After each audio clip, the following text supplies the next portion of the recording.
On a late summer afternoon, Kelly, the hippo and her classmates were on their way home from school. While Kelly's friends were looking forward to playing tag with their siblings and reading their favorite books late into the evening, Kelly only wanted to do one thing. "I want to dance," she shouted with joy. She spun around with a bit of a wobble. The others looked at her in surprise. The boys, who were about to go to water polo and swim practice, smirked. Kelly, don't you think you're a little big for dancing?" asked Sam, the oldest in the class. The others giggled and Kelly looked sheepishly at the dusty ground of the hot savannah. Everyone said goodbye and went off to their activities. Kelly went home and threw her school bag under a shady tree in frustration. "Well, what louse has gotten you?" asked Kelly's mom. "Never mind," grumbled Kelly, and she walked to the watering hole. From a distance, she saw the others who seemed to be having a lot of fun, playing water polo or swimming. Why is anyone too big to dance but not too big to play water polo? She wondered. After cooling off a bit in the water, she sat under the shady tree and watched as graceful and beautiful flamingos pranced on the far shore. "It's like they're floating," Kelly thought admiringly. She gathered all her courage and made her way to the other side of the pond. The flamingos always had to be on guard because all kinds of animals went to the watering hole, including predators, so they were a bit skittish. Kelly swam towards them as calmly and carefully as possible so as not to frighten them. But as she emerged from the water and was about to take her first step towards the shore, she slipped in the mud and made a loud splash. In an instant, all the birds in the area flew away, including the flamingos. Kelly was annoyed with herself. "Why do I always have to be so clumsy? Now the flamingos might look for another watering hole, and I won't even be able to watch them dance," she thought. Crestfallen,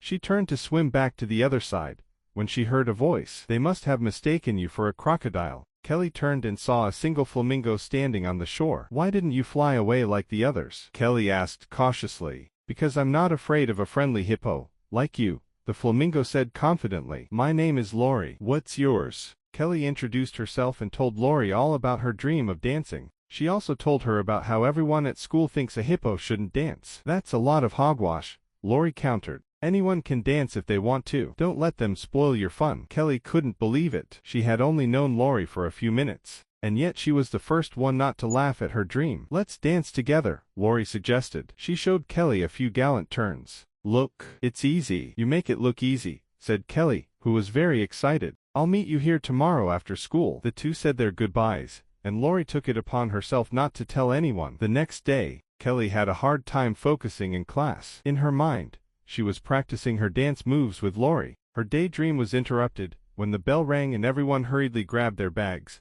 and books to run out into the afternoon sun. When Kelly arrived at home, she saw many flamingos standing on the shore of the watering hole, and right in front of them was Lori. She quickly put down her bag and swam right up to them. She was more careful this time so as not to scare them. Sure enough, all the flamingos stayed on the ground, watching her curiously. "Hey Kelly, there you are," said Lori. They started their routine with Kelly trying to imitate Laura's moves. They practiced every day and slowly word got around that Kelly the hippo was dancing, and not badly after all. She enjoyed it so much that she practiced whenever she could. Gradually, her initial stomping and rumbling turned into careful and rhythmic movements. One day, Kelly and Lori arranged to meet at dusk to rehearse a new routine. Steps and moves that Kelly once would have had trouble remembering now came to her, easily and naturally. As Lori turned on the music and Kelly brought out her colorful scarf to swing rhythmically to the beat, many animals gathered around the pond. No one wanted to miss the performance. They had watched Kelly and Lori practice many times. The two dancers were having such a good time that they didn't even notice the numerous spectators. Only when they heard the thunderous applause from all directions did Kelly the hippo realize that it pays to believe in your dreams.